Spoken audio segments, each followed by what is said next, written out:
Hello guys, welcome to my channel. और आज इस वीडियो में हम करेंगे मार्केट एनालिसिस। और इस देखेंगे कि इस वीकली मार्केट एनालिसिस में मार्केट ने किस तरह से इस हफ्ते में मूव किया है और आने वाले दिनों में मार्केट की क्या डायरेक्शन रह सकती है। तो सबसे पहले हम एनालिसिस करेंगे निफ्टी 50 का। अगर निफ्टी 50 का आप अगर देखें तो कहीं ना कहीं मार्केट ने यहाँ पर एक नेगेटिव क्लोज करने की कोशिश की है। आप देखेंगे तो जो पिछले 3 हफ्तों का जो कंसोलिडेशन था, ओके, कहीं ना कहीं यहाँ पर मार्केट ने उस कंसोलिडेशन के जो लो लेवल्स थे उनको ब्रेक करने की कोशिश की है। पर यहाँ पर आप देखोगे कि निचले जो जो लोअर लेवल्स है उससे काफ़ी ज़्यादा एक आपको एक हैवी रेजिस्टेंस देखने को मिलेगा। पर कहीं ना कहीं हम कह सकते हैं कि यहाँ पर आपको एक नेगेटिव क्लोजिंग ही हम बोलेंगे। तो आने वाले दिनों में अगर मार्केट अगर जो है 23,500 के नीचे अगर ट्रेड करना शुरू कर देता है नेक्स्ट हफ्ते के अंदर, तो यहाँ पर मैं अपना जो नेगेटिव जो मूव है उसके लिए प्लानिंग कर सकता हूँ। और जो टारगेट रहेगा वो कहीं ना कहीं 23,200 या फिर नीचे की तरफ 22,800 का मेरा यहाँ टारगेट रहेगा। तो आने वाले हफ्तों में जिस तरह से यहाँ पर रिजेक्शन दिख रहा है उसके हिसाब से तो मुझे यहाँ पर जो आने वाले हफ्तों में भी मार्केट थोड़ा साइडवेज ही नज़र आ सकता है, क्योंकि अभी मार्केट में अभी भी जो यूएस ईरान की वॉर की वजह से और अदर जो रीजन्स है उनकी वजह से भी मार्केट में बहुत ज़्यादा अनसर्टेनिटी है। और आने वाले दिनों में भी मार्केट में जो अनसर्टेनिटी है वो दिखाई दे सकती है। इसलिए अगर मार्केट पर अगर 23,200 के नीचे निकलना शुरू करता है तो डेफिनेटली यहाँ पर मैं नेगेटिव शॉर्ट साइड की तरफ ज़्यादा प्लानिंग करूँगा कंपैरेटिवली बाइंग। पर अगर इसी रेंज के अंदर जो इस वीकली रेंज के अंदर ही मार्केट ट्रेड कर सकता है आने वाले हफ्तों में, तो कोशिश मार्केट यही करेगा कि आने वाले हफ्तों में भी दोनों तरफ ट्रैप करे। तो एज अ ट्रेडर जब अगर आप ट्रेड कर रहे हो किसी भी रेंज के अंदर तो हमेशा याद रखिए कम क्वांटिटी के साथ ट्रेड कीजिए, क्योंकि मार्केट दोनों तरफ आपको ट्रैप कर सकता है। So this is Nifty analysis. Okay, या तो साइडवेज टू बेरिस मेरा व्यू है निफ्टी के ऊपर। अगर बैंक निफ्टी भी अगर आप देखो तो कहीं ना कहीं यहाँ पर भी मेरा जो व्यू है यहाँ पर थोड़ा सा साइडवेज टू नेगेटिव ही रहेगा। पर अगर आप देखो तो कंपैरेटिवली आप अगर निफ्टी बैंक निफ्टी को देखो तो यहाँ पर मुझे यहाँ पर जो है तो कहीं ना कहीं यहाँ पर जो नेगेटिविटी ज़्यादा नज़र आ रही है। तो यहाँ पर अगर आप देखो तो बैंक निफ्टी ने निफ्टी के कंपैरिजन में ज़्यादा बेरिश यहाँ पर मुझे नज़र आ रहा है। तो हो सकता है आने वाले दिनों में भी आपको बैंक निफ्टी के अंदर ज़्यादा सेल ऑफ देखने को मिल सकता है। साथ में अगर आप देखो तो कहीं ना कहीं यहाँ पर फिर निफ्टी के अंदर भी यहाँ पर आपको जो है यहाँ पर क्लियरली यहाँ पर एक ज़्यादा नेगेटिविटी नज़र आएगी कंपेरेटिवली बैंक निफ्टी। तो यहाँ पर भी आपको एक नेगेटिव व्यू मेरा अभी भी है। एक बार अगर हम सेंसेक्स के ऊपर नज़र डालते हैं कि सेंसेक्स यहाँ पर क्या कर रहा है, अगर आप सेंसेक्स के ऊपर नज़र डाल ले तो यहाँ पर कहीं ना कहीं यहाँ पर जो ब्रेकडाउन है प्राइस का on in the Sensex comparatively Nifty, यहाँ पर आपको यहाँ पर ज़्यादा नेगेटिव नज़र आएगा कंपेरेटिवली निफ्टी सेंसेक्स। ओके, अगर हम यहाँ पर बात करें गिफ्ट निफ्टी की तो यहाँ पे अगर गिफ्ट निफ्टी की भी बात करें तो कहीं ना कहीं यहाँ पर भी आपको काफ़ी ज़्यादा यहाँ पर एक कन्फ्यूजन कैंडल नज़र आएगी। सो अब अगर आप देखें तो कहीं ना कहीं यहाँ पर मेरा जो व्यू है साइडवेज टू बेरिश है। चलिए अब चलते थोड़ा, अगर इंडिया यूएसडी एनआर का अगर हम एनालिसिस करें तो लगभग 96 रुपीज़ पर डॉलर के आसपास यहाँ पर 96 रुपीज़ पर डॉलर के आसपास यहाँ पर चल रहा है। सो आने वाले दिनों में भी यहाँ पर और भी ज़्यादा गिरने के हाई चांसेस मुझे लग रहे हैं यूएसडी एनआर। तो इंडियन रुपये आने वाले दिनों में और भी ज़्यादा वीक होता हुआ नज़र आ सकता है। अगर डॉलर की बात करें तो डॉलर यहाँ पर index start rising which shows कि अगर डॉलर इंडेक्स और भी अगर राइज करता है तो इंडियन रुपीज़ और भी ज़्यादा गिरेगा comparatively dollar. Okay, so Indian market भी जो है मार्केट भी और भी ज़्यादा यहाँ पर गिरने के हाई चांसेस हम मुझे लग रहे हैं।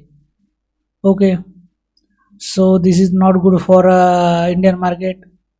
इंडिया वीक्स देखे तो इंडिया वीक्स भी यहाँ पर मुझे एक बुलिश सेंटीमेंट के अंदर दिख रहा है, क्योंकि लगातार यहाँ पर ये जो लोअर लेवल्स से उसका सपोर्ट लिया और यहाँ पर कहीं ना कहीं लोअर लोअर के सपोर्ट लेने के बाद कहीं ना कहीं यहाँ पर एक अप ट्रेंड मुझे बनता हुआ दिख रहा है। तो कहीं ना कहीं आने वाले दिनों में वॉलेटिलिटी जो है मार्केट के अंदर बढ़ने वाली है। अगर वॉलेटिलिटी बढ़ती है तो डेफिनेटली निफ्टी मिस्टर निफ्टी नीचे गिरेगा ही गिरेगा। So watch that move. तो निफ्टी में आने वाले दिनों में हमें गिरावट देखने को मिल सकती है। चलिए अब हम चलते हैं गोल्डी भाई की तरफ देखते हैं कि गोल्डी भाई क्या कर रहे हैं। गोल्डी भाई को अगर आप देखो तो कहीं ना कहीं यहाँ पर एक काफ़ी एक अच्छा कंसोलिडेशन यहाँ पर बनाया हुआ था गोल्डी भाई ने। ऊपर यहाँ पर एक काफ़ी अच्छा जो लोअर लेवल का यहाँ पर ब्रेकडाउन दे चुका है। वो प्राइस काफ़ी अच्छे से डाउन साइड एक मूव की है। अगर आने वाले हफ्ते में गोल्डी भाई अगर 4,500 के डॉलर के नीचे निकलता है तो डेफिनेटली यहाँ पर एक शॉर्ट अपॉर्चुनिटी बन सकती है। तो यहाँ पर मेरा जो प्लान है गोल्ड के अंदर वो है कि मैं यहाँ पर शॉर्ट पोजीशन बनाऊँ। अगर 4,500 के नीचे यहाँ पर प्राइस निकलता है तो गोल्ड के अंदर। अगर सिल्वर देखे सिल्वर भाई, तो सिल्वर भाई का प्लानिंग जो अभी इस वक्त है मेरा तो यही है कि यहाँ पर भी आपको यहाँ पर एक काफ़ी एक अच्छा डाउन साइड मूव दिखेगा। ओके, तो सिल्वर के अंदर भी एक तरह का मेरा नेगेटिव व्यू है। ओके, अभी इसमें कुछ प्लानिंग नहीं कर रहा हूँ क्योंकि ये सपोर्ट लेवल के आसपास आ चुका है। अगर ये यहाँ पर एक आपको एक ट्रेंड लाइन देखने को मिलेगी। अगर इसको भी ब्रेक कर देता है इस लेवल को, सपोर्ट लेवल को, तो फिर मैं यहाँ पर सोचने की शॉर्ट सेल करने की सोच सकता हूँ। तो बात की बात है। अभी देखें तो सबसे पहले अगर हम देखें तो कहीं ना कहीं जो सबसे आग जिसने पकड़ी हुई है वो है ब्रेंट क्रूड ऑयल। अगर आप देखो तो क्रूड ऑयल का जो अभी इस वक्त रेट जो चल रहा है वो लगभग 111 के आसपास चल रहा है। अगर आप देखो तो कहीं ना कहीं यहाँ पर क्रूड ऑयल एक रेंज के अंदर आपको दिखाई देगा 80 to 120। ये जो 40 पॉइंट का जो क्रूड ऑयल का लेवल है उसी के अंदर क्रूड ऑयल अभी भी ट्रेड कर रहा है। पर कहीं ना कहीं यहाँ पर एक अपसाइड पैटर्न मुझे दिख रहा है। विच शोज के आने वाले दिनों में हमें यहाँ पर क्रूड ऑयल के अंदर एक अपसाइड मोमेंटम आते हुआ देखने को मिल सकता है।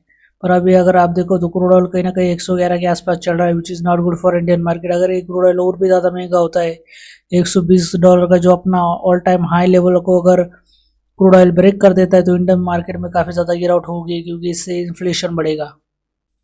Okay, I hope you all get this point. So यहाँ पर अगर मेरा जो प्लान है वो यही रहेगा कि अगर यहाँ पर कहीं ना कहीं ये जो यहाँ पर एक लेवल आपको दिखेगी, ठीक है, $112 के आसपास अगर इसके ऊपर अगर ट्रेंड करता है तो डेफिनेटली यहाँ पर कुछ में बाई साइड की तरफ ट्रेड देखने को मिल सकता है। तो नेक्स्ट एनालिसिस इज क्रिप्टो बाबा। अगर बिटकॉइन बाबा की अगर देखें तो कहीं ना कहीं ये जो राइजिंग क्रूड ऑयल है उसकी वजह से कहीं ना कहीं यहाँ पर जो क्रिप्टो है वो भी यहाँ पर एक वीकनेस दिखा रहा है। ओके, पर अभी भी आप देखो तो कहीं ना कहीं यहाँ पर एक मेजर जो डिमांड जोन है उसके आसपास यहाँ पर ट्रेड कर रहा है बिटकॉइन। ओके, अगर यहाँ पर मेरा जो प्लान रहेगा वो यही है कि अगर 78,000 का जो $78,000 का जो लेवल है अगर उसके नीचे अगर बिटकॉइन निकलता है, ओके, यहाँ पर अगर निकलता है तो यहाँ पर मैं शॉर्ट प्लान कर सकता हूँ बिटकॉइन के अंदर। पर अगर यहाँ पर अगर 79.5 के ऊपर अगर निकलता है क्रूड, उसके ऊपर एक 4 आवर की अगर क्लोजिंग देता है तो यहाँ पर मैं फिर से एक बार बाइंग की तरफ प्लानिंग कर सकता हूँ। क्योंकि अगर आप देखो तो लगभग बिटकॉइन 83,000 का लेवल टच करके नीचे की तरफ यहाँ पर प्राइस मूव कर रहा है। तो कहीं ना कहीं यहाँ पर थोड़ा सा यहाँ पर जिस तरह से यहाँ पर कैंडल्स बन रही है उसके हिसाब से यहाँ पर जो बिटकॉइन है वो बेरिश टू साइडवेज यहाँ पर मुझे दिख रहा है। सो ऑर्डर टोल की अगर 78,000 के नीचे ट्रेड करेगा तो शॉर्ट सेल करूंगा। 79.500 के ऊपर ट्रेड करेगा तो मैं यहाँ पर थोड़ा बाइंग की तरफ जाने के बारे में सोच सकता हूँ। This is my view on bitcoin. I hope you all understand this my analysis. Thank you for watching and see you again.